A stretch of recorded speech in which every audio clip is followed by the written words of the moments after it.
എല്ലാവർക്കും കുർണു ടി വിയിലേക്ക് സ്വാഗതം. നമുക്കിന്ന് ഈ വീഡിയോയിലൂടെ കേരള ബഡ്ജറ്റ് 2026-27 നമുക്കൊന്ന് കടന്നു പോവാം. എന്തൊക്കെയാണ് ബഡ്ജറ്റിൽ പറഞ്ഞിരിക്കുന്നത് എന്നുള്ള കാര്യം നമുക്കൊന്ന് അനലൈസ് ചെയ്യാം. ബഡ്ജറ്റിൽ ആദ്യമായിട്ട് പറയുന്നത് സംസ്ഥാനത്തിന്റെ ധനനിലയെ കുറിച്ചിട്ടാണ്. സംസ്ഥാനത്തിന്റെ ധനനില മെച്ചപ്പെട്ടിട്ടുണ്ടെന്നും സാമ്പത്തിക വളർച്ചയുടെ ഒരു ഉയർന്ന ഘട്ടത്തിലേക്ക് വരുവാനായിട്ട് കേരളം സജ്ജമായിട്ടുണ്ടെന്നുമാണ് ബഡ്ജറ്റ് ആദ്യം തന്നെ പറയുന്നത്.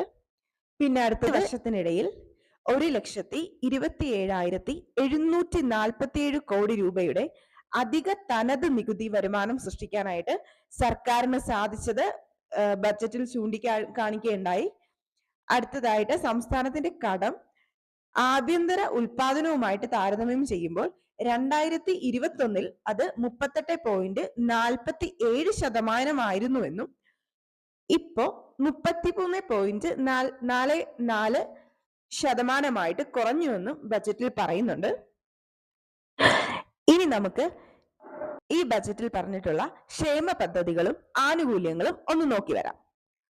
ഒന്നാമതായിട്ട് ശ്രദ്ധേയമായിട്ടുള്ളത് സാമൂഹിക ക്ഷേമ പെൻഷനാണ്. പ്രതിമാസ പെൻഷൻ 1,600 രൂപയിൽ നിന്നും 2,000 രൂപയായിട്ട് വർദ്ധിപ്പിച്ചിട്ടുണ്ട്. ഇതിനായിട്ട് 14,500 കോടി രൂപ വകയിരുത്തിയിട്ടുമുണ്ട്.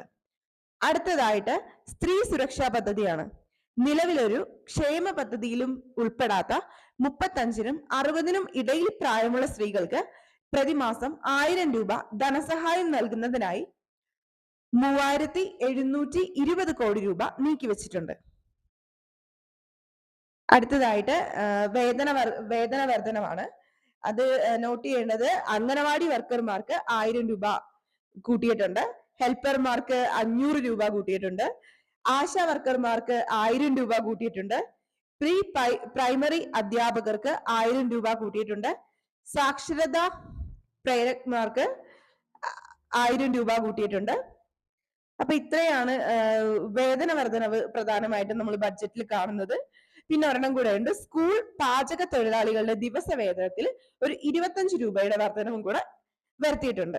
പിന്നെ കൃഷി, വ്യവസായം, ആരോഗ്യം, വിദ്യാഭ്യാസം, IT എന്നുള്ള മേഖലകളിൽ ബഡ്ജറ്റ് എന്തൊക്കെയാണ് പറയുന്നത് നോക്കാം. ബഡ്ജറ്റിൽ എന്തൊക്കെ പദ്ധതികളാണ്, എന്തൊക്കെ ഗുണമാണ് വരാൻ പോകുന്നതെന്ന് നമുക്ക് നോക്കാം.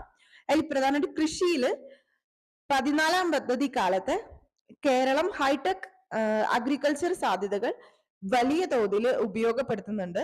പിന്നെ വന്യജീവി ആക്രമണത്തിൽ നിന്ന് കൃഷിയെ സംരക്ഷിക്കാൻ വേണ്ടി ഒരു സമഗ്ര പദ്ധതി തയ്യാറാക്കും എന്നുള്ളതാണ് ബഡ്ജറ്റിൽ പറഞ്ഞിരിക്കുന്നത്.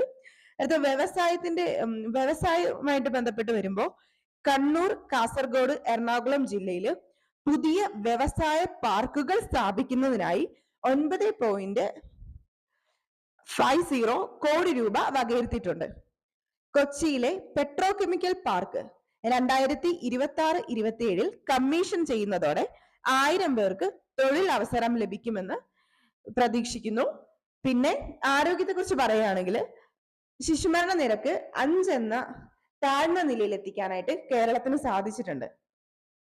നാഷണൽ ഹെൽത്ത് മിഷന്റെ വിവിധ ഘടകങ്ങൾക്കായി 465.20 കോടി രൂപയും മൃതസഞ്ജീവനി പദ്ധതിക്കായി 2.5 കോടി രൂപയും വകയിരുത്തിയിട്ടുണ്ട്. പിന്നെ വിദ്യാഭ്യാസത്തിന്റെ കാര്യത്തില് ഗോത്ര മേഖലകളിലെ സ്കൂളുകളിൽ ഗുണമേന്മയുള്ള വിദ്യാഭ്യാസം ഉറപ്പാക്കാൻ സ്പെഷ്യൽ എൻറിച്ച്മെന്റ് പദ്ധതി വിപുലീകരിക്കാനായിട്ട് ബഡ്ജറ്റിൽ തീരുമാനമായിട്ടുണ്ട്. പിന്നെ പട്ടികവർഗ പിന്നാക്ക വിഭാഗങ്ങളിലെ കുട്ടികളുടെ വിദ്യാഭ്യാസത്തിനായിട്ട് 14.5 കോടി നീക്കി വെച്ചിട്ടുണ്ട്. പിന്നെ IT-യും ആദ്യമായിട്ട് ബന്ധപ്പെട്ട കാര്യങ്ങൾ പറയുകയാണെങ്കിൽ വർക്ക് നിയർ ഹോം പദ്ധതി അടുത്ത വർഷം 200 കേന്ദ്രങ്ങളിലായി വ്യാപിപ്പിക്കാനായിട്ട് 150 കോടി രൂപ വകയിരുത്തിയിട്ടുണ്ട്. അതിന്റെ ആദ്യ കേന്ദ്രം കൊട്ടാരക്കരയിൽ ഉദ്ഘാടനം ചെയ്തിട്ടുമുണ്ട്. ഇനി ബാക്കി കാര്യങ്ങൾ ബഡ്ജറ്റിൽ പറഞ്ഞിട്ടുള്ളത് മികച്ച നികുതിദായകർക്ക് പുരസ്കാരം നൽകുന്നതിനായിട്ട് 5 കോടി രൂപ ബഡ്ജറ്റിൽ നീക്കി വെച്ചിട്ടുണ്ട്.